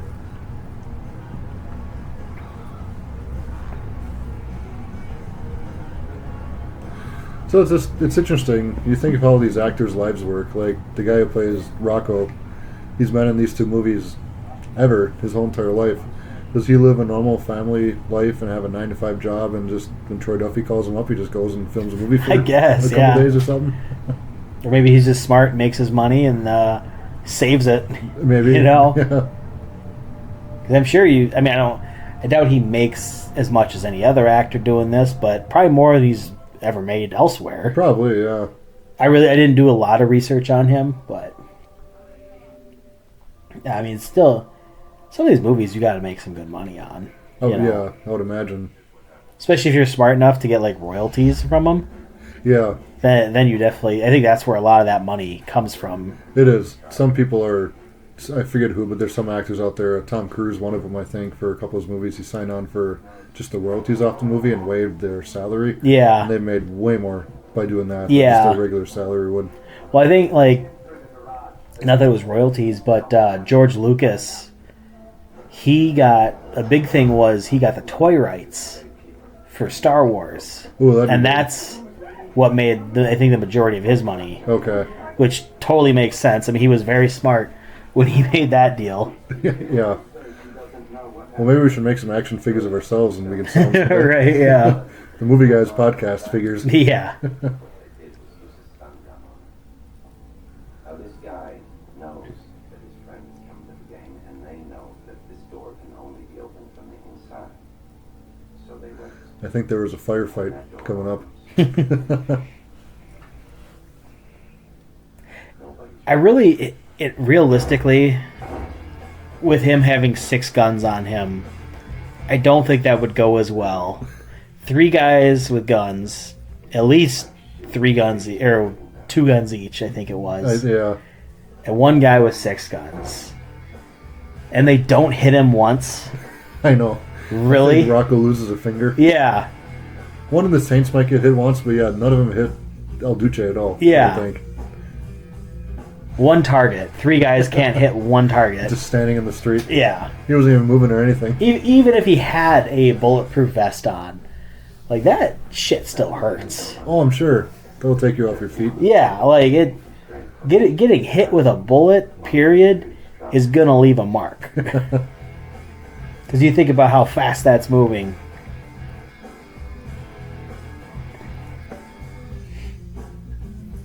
Can't say I've ever been shot. I've never been shot. I mean, I've been shot by things, but not. I guess I was shot by a BB gun once. That still hurt a lot too. If you say that, I've been shot by paintball guns. Yeah, that hurts like paintball. hell, too. Yeah. Something went wrong, right? My very first time ever paintballing. I've only won a couple times, but my very first time ever, I was scared. I didn't really leave the bunker much. Yeah. And I was the last man standing on the team. I was always too afraid to. I had a paintball gun, and I was always too afraid to actually go play it because I was afraid of how much it might hurt. It hurt like hell. The first round, I was the last guy on my team, and we had helmets on, of course. And Yeah. I got shot right in the head. Didn't feel a single thing, so I was like, oh, this is kind of fun. Well, the next round, I was a little braver and decided to venture out a little bit. Yeah. Somebody came up from behind me. I didn't even know they were there. They shot, I think, 2 or 3 on my back. I had bruises and welts on there for like 2 or 3 days. I've never hurt so bad. Yeah, these days I actually probably wouldn't be too afraid to play it. Although now it'd take me longer to heal, probably. Probably a lot of fun. Yeah. That was back in high school when I played. It was Right. been a while. Yeah, it's definitely easier to do that kind of stuff when you're young because things heal a hell of a lot quicker. Yeah.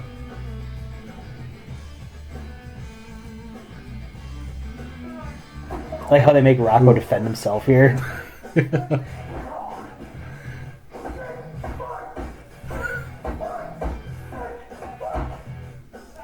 think he's done for. Yeah.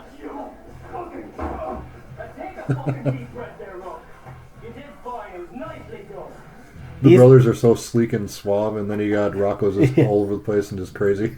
These guys would leave so much DNA everywhere, though. Oh, they would. Yeah. In the forensic sense, they're so messy. I realize, like in this scene, you know, when Rocco gets his finger shot off, that there's blood and they spray it. Yeah. But just everything else, like the hair, the sweat, the blood. It'd be all over the place. Yeah. And would that work that well if you did spray ammonia on your blood? I would hope that Troy did some of his research on that before putting that in the film. Yeah. I really couldn't tell you. I would assume bleach and or ammonia. They're both pretty potent stuff. I could see them breaking down blood to the point where it wouldn't be usable in a test. Yeah, I wonder. Maybe it would work. I watched like an episode of Forensic Files last night, and some guy cleaned up a blood stain with bleach. So they weren't able to take anything from that, but they did find like blood underneath the carpet, and there was a blood stain on the wall. Okay. Which they were able to, you know, get this poor woman's DNA from to find out that she was killed. It's always fun kind of watching like Forensic Files and just kind of seeing how like real police work is kind of done. That or like the first 48. Oh, sure. Not my favorite shows, but just interesting to see how it works and how they do catch these people sometimes. Yeah. But then you watch those and you watch these kinds of movies and you sit there and you pick them apart like that's not real, that's not real. Yeah, that's the problem. Yeah, sometimes you just gotta suspend your belief and You do, just go and just enjoy it. Yeah. Go for the entertainment. I like this part where he's firing his gun in the air. Yeah. Like clearly that wouldn't happen, but could you imagine being like what is this guy doing? He's really getting into this. He is. That's like in, I think it's the first 21 Jump Street. Jonah Hill's too scared to shoot someone. So in the gunfight, he's just shooting his gun in the air. Yeah. I wouldn't mind visiting those movies at some point. Those Oh, are some of my yeah, favorites. either one was pretty good. Yeah. I wish they would make a third one of those. Like, so bad. I know they talked about you and I have talked about this, but I know they talked about the Men in Black 21 Jump Street crossover. I wanted that so bad. How fun would that be? I feel like it'd be bad for the Men in Black series, but it would have been great for the 21 Jump Street series. It'd be so funny. Just seeing Jonah Hill and Channing Tatum intermingle with aliens and stuff. Yeah, I think it's too late for that now. It would probably. But it would have been. I think it would have been a good movie. Yeah. I could see them doing a 23 Jump Street without the Men in Black part of it, but I want it to happen, but unfortunately I don't think it'll happen. I don't at this point. No. Yeah. And it was a shame because they were so gun-ho while making the second movie, about making the third one. Yeah, and something fell apart there. I don't know. That might have been a result too of the. That might have been around the time like people were pirating films a lot. I think it was, and it had to do with Sony getting hacked. Okay, yeah, because I know that killed. Kick-Ass 3, yeah, you knew exactly what I was talking about. Yeah, Kick-Ass 3, which I'm still pissed about to this day that we didn't get a finale of that one. Yeah. And again, it's changed so much. I don't feel it'd be the same anymore. Probably not. I would still love to see a third one of those, but I don't think we will. I think I have heard of plans for a reboot, an entire reboot. Okay. I don't know if it'd be as good though. Probably not. No, I'm sure I'll still watch it, but Yeah. it wouldn't be the same. Yeah. And I really hate it when I almost wish they would film these films like back to back. But studios, minus Peter Jackson, apparently, studios usually don't have that much faith in people. No. Yeah, and what happened with Peter Jackson? Did he just live off of his Lord of the Rings royalties and just retire? I never hear of him anymore. Well, I mean, he made King Kong. He made King Kong. He did, obviously, the Hobbit. Yeah. I'm sure he's made more than enough money between those projects. Yeah. He's done a few other things. Because didn't he do, like, was it Percy Jackson? Or am I just... I don't think so. No, I'm just relating the names then. Okay. He did do a couple other, like, lower budget films than, like, Lord of the Rings, and I couldn't tell you offhand, but... If you did some research on him, look up his IMDb and look at the films he did prior to Lord of the Rings. Oh, really? One of them is, like, a puppet film.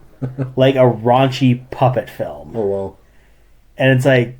That was on his list, and then he went to Miramax and like, hey, I want to make like the most true adaptation of Lord of the Rings as we can possibly do. And he blew it out of the water. Just, he did, yeah. Like, again, that was on the list of like greatest films ever made, and I have to agree.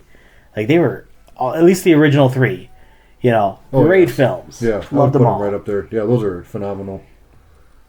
You know, The Hobbit, good films, but definitely not as good as Lord of the Rings. Correct. Yeah.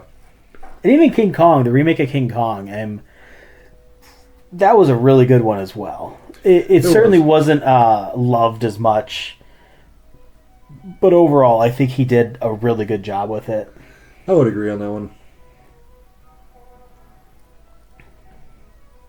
Yeah, once again, I know we've discussed this all the time, but the 3 Lord of the Rings, using their regular effects and features and all stuff, and looked really good. And then The Hobbit, you just went CGI. Yeah, and everything. it definitely in the first or the original three, they used CGI, but they used it to a point where it was hard to tell. Yes. I loved like the look of the orcs. They look mean and scary. Kind of like you and I were talking with the Predator last time. Is this that they just look so much meaner and scarier, Yeah. being like you could actually touch them. And then you had the white. I think it was called the White Orc, right? And the Hobbit, and he just didn't feel intimidating. Not at all. He just looked fake. Yeah, and I clearly. hated that. So did just I. from the first installment, I'm like, okay, good movie, but the White Orc sucked. And why would you go from doing so well on The Lord of the Rings to basically going backwards on the next one? Yeah, It was probably easier and more budget friendly, I'm sure it was, but I think it hurt the. I think that's part of what hurt. Like, people always blame the story, and it's like I blame more the feel of it. There was definitely story elements that weren't as good, Yeah. but I definitely blame the feel of it. I would agree. The CGI to me is what really did it in. Yeah. And that, they didn't need to make that into 3 movies. No, I think a solid 2 films would have been good. That would have been fun. If you yeah. would have made 2 good films out of it, Yeah, because I feel you could have done that. they could have. Because we all know that like packing a book into one film is often very difficult Yeah, if you want to that's do it tough. well. I mean, hell, even the first Lord of the Rings, I mean, he packed 3 books into 3 films and still wasn't enough. Yeah, there's still parts of the books that aren't in the movies. Yeah. I'm not a big reader, but I did read the Lord of the Rings books and The Hobbit. Mm-hmm. And like The Hobbit, the whole third movie didn't even exist. That wasn't even in the story at all. Yeah. They just I made don't- that up I- for the movie. I've definitely seen like I don't know if you saw like the old '70s cartoon, The Hobbit. No, I never did see that. It's worth a watch, I'd say, if you like Lord of the Rings, just kind of Okay. their adaptation of it. It's definitely way shorter and just more really to the point of what's Okay. going on. But it's just weird because the Hobbits are much more rounder. It's almost got a Frankenbass feel to it. It's not Okay. puppetry, but it's got that feel to it. It might even be Frankenbass too. Okay. Because Frankenbass did do. For anyone who doesn't know, Frankenbass is like Rudolph the Red-Nosed Reindeer and Santa Claus is Coming to Town and stuff like that. Okay. But yeah, it's got kind of that feel to it. I like this part where they got his head pulled through. In the confession. Yeah. So, Boondock Saints 2. Like I said, we're going to touch on it a little bit, just because I don't know the next time if we're gonna get back around to it anytime soon. So that was also directed by Troy Duffy, and it was written by Troy Duffy and Taylor Duffy, who I assume is his wife. I forgot to look into that more.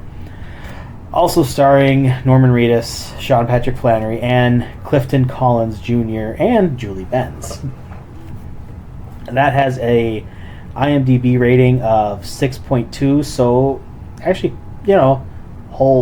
quite a bit lower That was than quite a bit lower than the first one. the first one. And its release date was December 11th, 2009. Did you see that in the theater? No, because I actually, first time I saw that one, my brother was watching it on like A Star Is Free weekend. Okay. Yeah, and I was like sleeping on the couch when my brother was watching it, and I couldn't fall asleep because he was watching this movie, which was pissing me off. And then all of a sudden I heard the song in it called The Reckoning, which is the song at the very end of the movie at the big fight. I'm like, this is like a really cool song. And that was how I actually got into Boondock Saints. That's probably why I like the second one more. Okay. Is because that was the first one I saw. Oh, it was the first one you saw? Yeah. Okay. I saw the first one before I saw the second one, and I knew the first one pretty well before I saw the Okay. second one. At the time, the second one wasn't in any of the theaters near where I lived, Yeah. so I didn't see it in the theater. I wanted to, but I didn't get a chance to. But no, I enjoy the second movie. It's a very good film. I like the first one a little bit better, Yeah. but I can see an argument for either one, really. yeah, so could I. And then the second one's a really good follow-up to this one. I think another reason I like the second one is just that, like I think I had mentioned before, just more action. Oh, yeah. A little more action than this one. Still, both good films, so solid films. Yeah. And like I said before, I know I mentioned it, but just how good for his directorial debut. Yeah, for real. Like who does that good of a job? I don't know. I'm surprised they haven't offered more movies, but I always wonder if he's kind of a tough guy to work with. I wonder. Yeah, I wonder if he just doesn't want to do anything else besides these movies too. Yeah. I don't know why he wouldn't want to, but yeah, I definitely feel these are good enough that he could have gotten other movies to direct. I'm sure a studio would be like, yeah, do this, even if it was lower budget films, like just what he did with this one. Yeah. I don't fully know what constitutes a low budget film. I know I'm going to say this was lower budget, but I still don't think $6 million is considered fully low I don't budget. think so. And I mean, like you said, it was very minimal, but this did have a theatrical release and stuff too. Yes, and the only reason that was stifled was because of the Columbine shooting at the time. Yeah. I think it certainly would have been bigger had that not happened. And unfortunately, not that school shootings are ever good, but it was definitely way less of a thing back in 1999. Yeah. As where now it's almost a weekly occurrence, it feels, which sucks. Yeah. But we're not here to talk about modern. We don't want to make you feel sad on this podcast. No way. This is an escape from the rest of the world here. So come join us, and we'll go kill some bad people in Boston. Yeah. Have you ever been to Boston? No, I've never been on the East Coast. Okay. Besides Florida. I've been to Florida. Oh, sure. But I know Florida almost doesn't feel like East Coast to me. No, it doesn't. Like when you think of East Coast, you think of like north. Yeah. I haven't been to Boston. I've been to New York City and I've been to Atlantic City, Philadelphia, but never far north as Boston. Yeah. Like I said, I think there's a couple things in New York I'd like to see. Not that I want to go to all of New York, but what else? I guess like Upper New York, like the better part of the state, I'd like to see. Okay. I I've think heard that'd that's be really similar to Wisconsin. Yeah, just based on what I've kind of seen, it's weird because when you think of New York, you think of the city. Yeah. But the greater New York is still just kind of like any other state. And New York's a pretty big state too, actually. Yeah, I think it's one of the bigger ones on the East Coast. Yeah. Or at least I should say Northeast, not East Coast. Yeah, the Northeast. Because you get down, you think of like Georgia and shit like that. Those are pretty big states. Yeah, that'd be in the South. Yeah. Oh, poor Rocco. Yeah, poor guy.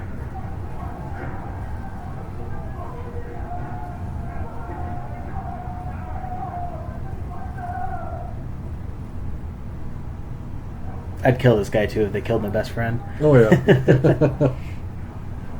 You know, that guy, I don't know the actor's name, but he seems like such a big presence in this movie. I would have thought he'd be in a lot of other stuff. There's a lot of them in this movie that you just really don't see anywhere else. No. And like I looked at that guy up the other day. He's in a lot of stuff, but movies you haven't heard of or very small bit parts. Really? Yeah.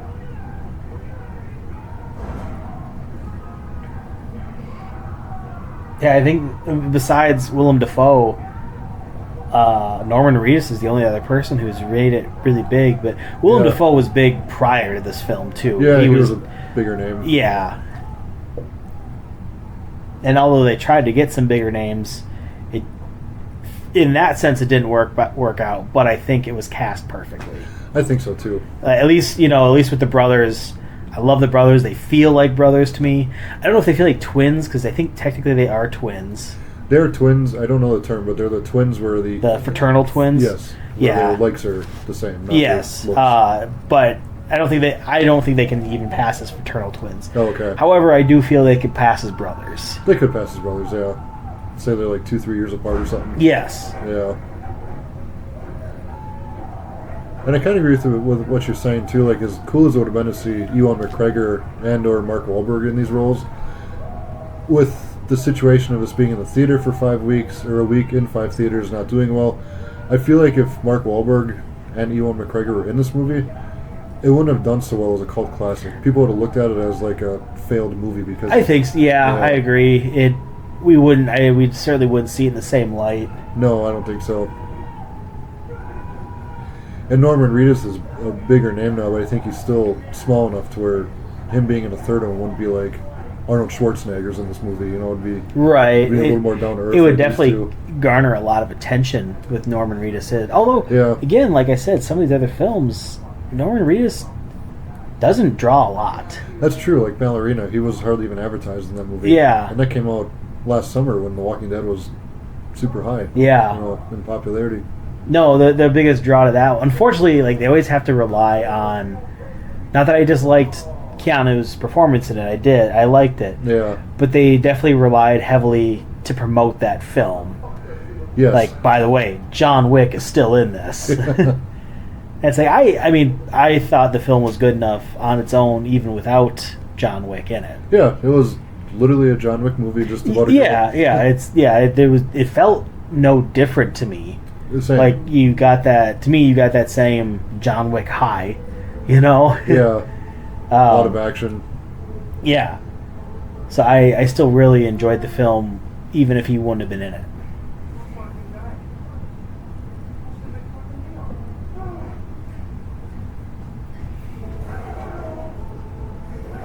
I like how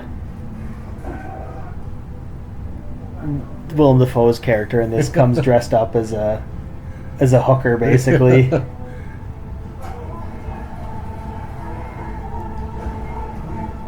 Yeah, here you can really just tell that Willem Dafoe's character is totally turned and he's all for the Saints now. Yeah. I still think he makes an ugly woman, though. Convincing, but ugly. Yeah. It's convincing to this guy. Yeah, for sure. He looks like frickin' E.T. When E.T. was wearing the When wig. he's got the wig on. Yeah. He does, actually.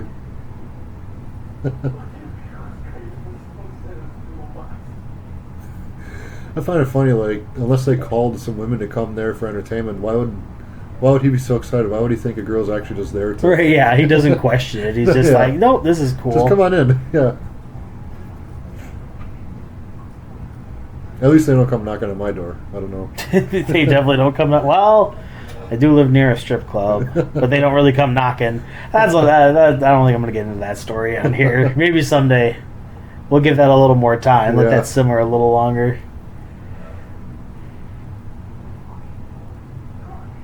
Oh, that actor looks... I don't know his name, but That other guy? That guy? that guy, I think he's like a comedian or something. Oh, really? He's in the show Tulsa King. I watched that. Okay. I have seen him before. Let's see if I can't look him up here. I should just leave IMDb up instead of like clicking out of it every time. Yeah. As I mean, anyone can look up a lot of the facts we find. Majority of what we find is on IMDb. Although I will look up other sources. So do I. But if it is hearsay, I will almost always try to say that I heard it on TikTok or something, and we all know how reliable TikTok can be. Well, Willem Dafoe's wig just fell off, so not a girl. Yeah, he looks even worse now. Yeah, he does. Just going Green Goblin crazy now. Right.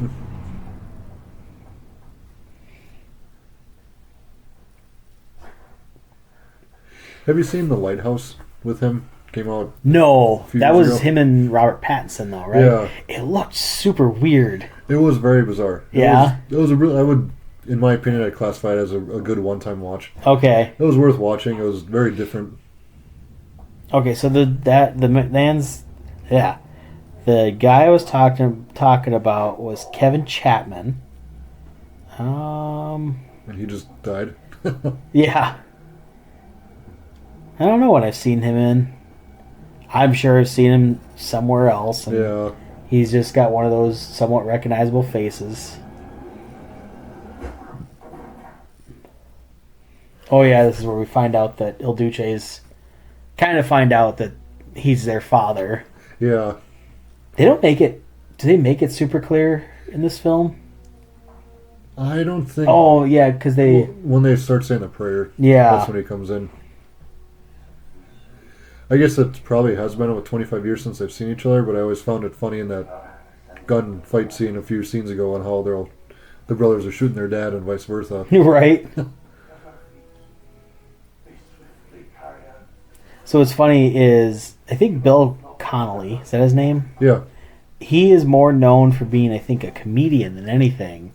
Okay. And he loved it because it was a serious part for him. And one of the biggest reasons they have him smoke cigars in this is during the shootout scene earlier with him, he couldn't stop smiling. Wow. So, because he was just having so much fun with it.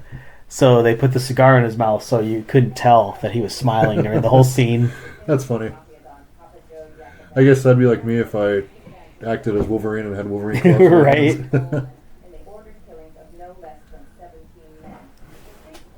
Well, here we're about to see the final scene of the film, and it's a really cool scene in this courthouse. It's basically the Boondock Saints and their dad are announcing to the world who they are. Just a really cool, powerful scene right here with the prayer they say and taking out that mob boss in broad daylight. I'd almost agree with something like this happening. As bad as it is, I would almost agree with it. I know they have the whole scene the whole like sequence during the credits where people are basically making that argument, like, is it good? Is it bad? Is vigilante justice good? Is it bad? And that would be interesting to take like an actual poll on that to see. It really depends on what you're talking about, because again, you could have so many different opinions on it. You could. And every situation could be different. Yeah. Because there are definitely sadly, there are some people out there who just do seem to be like pure evil people and don't deserve to be on this earth. Oh, sure. But with a lot of other people, there's both good and bad in them. Yeah. So there's always that question, who are we to be the judge? Yeah. Could be like Judge Dredd. Yeah. Judge, jury, and executioner. Yeah.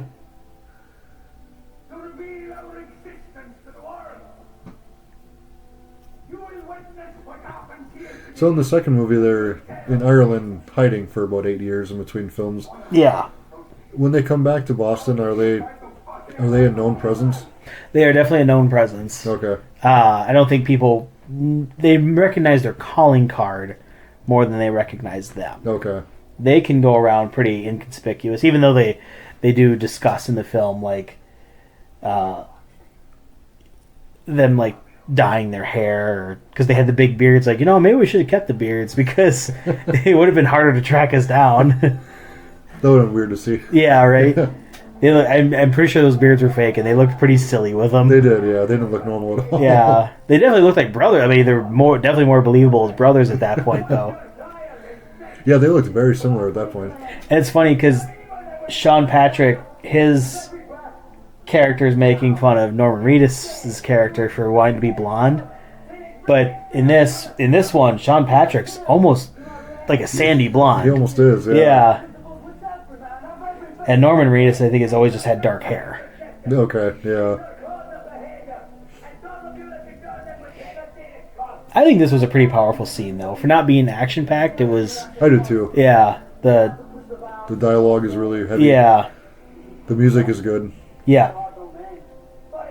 And just the intensity of the scene and what's going on in the scene is pretty cool. I'm curious how they got out of the courthouse without getting caught. Yeah, and I don't know. I know they had the cops helping them, like the 3 cops. The couple, yeah, the few. But I still wonder, like, how would you get out of there without being noticed? Yeah.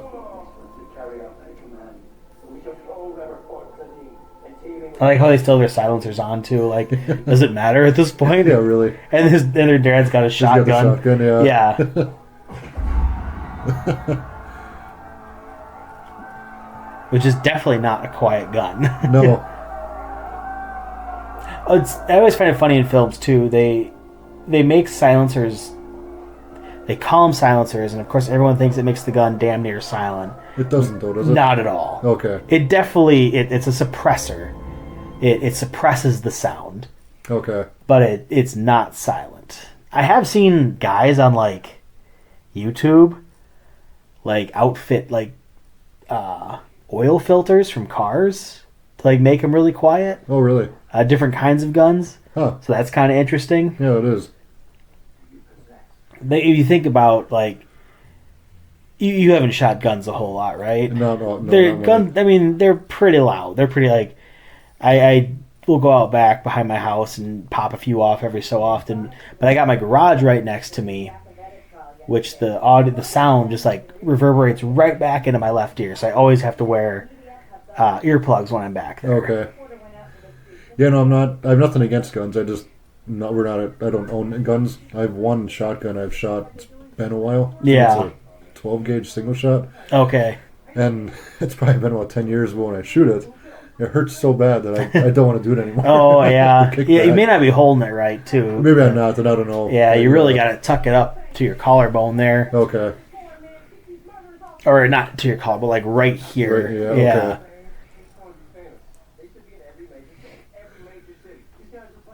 So here's that scene you were talking about. Credits are starting to roll. Film is over, but this is almost like a real thing. But they interviewed these people in the film, asking if the Saints are a good or a bad thing. And what's like you were saying, you can get comments all over the place on that. Oh yeah, and today it'd be even more divisive. Yeah, I'm sure. It'd be interesting to hear what people would have to say these days. It would be, yeah.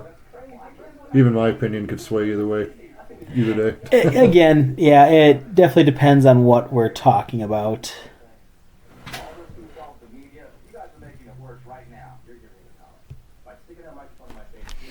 So I think it's funny. So a couple of people considered for the film too were Keanu Reeves and Ethan Hawke. Oh, well. And Troy Duffy said that Keanu Reeves was a fucking punk. Which is funny because not only did he go on to play Neo in The Matrix, but then he went on to play John Wick, who is like a better version of the Saints, essentially. Yeah, really. And then he said that Ethan Hawke was a talentless fool. Now, I've always kind of liked Ethan Hawke. I like that he's not afraid to do lower budget films. Yeah. I'm probably not a good one to talk about who has talent and who doesn't, because unless someone's a really bad actor, I'm bad at picking up on that stuff. So, how did you like the film? I mean, you said you definitely like this one better than the sequel. Yeah, I enjoy them both. I enjoy this one better than the sequel. To me, this is a very good movie. It's a fun, slow burn action movie, I guess I would call it. Yeah. Kind of sort of a thriller. I like to watch it around St. Patrick's Day. You get the Irish feel. Kind of puts me in the mood, but very fun movie. If you want a hardcore R-rated slow burn action thriller, I would definitely seek this one out. Oh, yeah. I would say go watch the second one just because it's more action-packed. Yeah. And the music is slightly better, in my opinion, in the second one. But both fun films. Like I was telling you earlier, I think this is the first time I've actually watched them kind of back-to-back after all these years, surprisingly. Nice, yeah. And of course, being a motorcycle guy like I am, I always have a love for Norman Reedus because he's big into motorcycles. So that always makes me happy, even though there's no motorcycles in either of these films, I think. So if you had to give it a rating, what would you say? So I would give this one a 7 out of 10. I'm going to do the same thing I did last time. I'm going to go one under you. I'm going to do a 6 out of 10. Okay. But yes, it was my movie. I picked it. Fun movie overall. I would agree. Did you need a moment to pick your film, or do you got something in mind? Give me a moment real quick. All right. Let's give you a moment and figure out what you want to do for your film.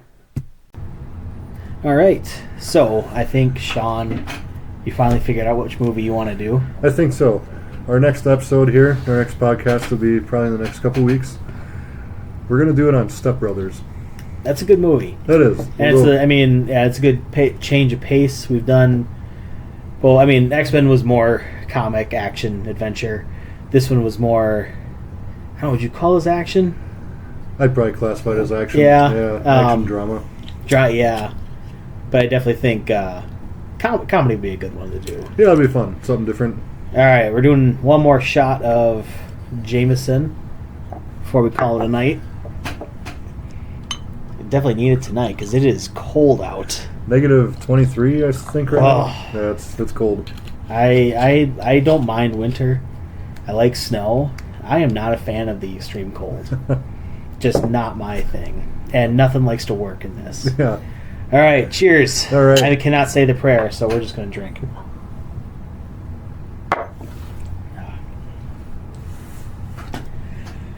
All right. You good? Yeah, I'm good. All right, well, thanks for tuning in again. Yep, I hope you guys enjoyed it. I hope we stayed on task enough. I think we got really off task on this one, but hopefully you enjoyed it. Please let us know. Please comment whether you're on YouTube. Can you comment on Spotify, do you know? I don't use Spotify much. I don't think so. We'll share posts on Facebook. Feel free to comment on there. Yes, please let us know what you like, what you dislike. We want to know. We want to make this... We hope to continue to make this better. We hope this was better than our last one. And any movies you guys want to see us do a review on, let us know. Put them in the comments we or need whatever. idea. We have ideas, but I am always open to new ones. Maybe it'll spark a movie that we have either we really want to see or one that we just have not thought of that we both might like. So today is January 23rd, 2026, and we are hoping to have the next one out. I'm hoping to post this tonight yet, if not tomorrow, and I'm hoping we'll do our next one in the next week or two. Sounds great to me. So until next time, Sean. All right, thanks again.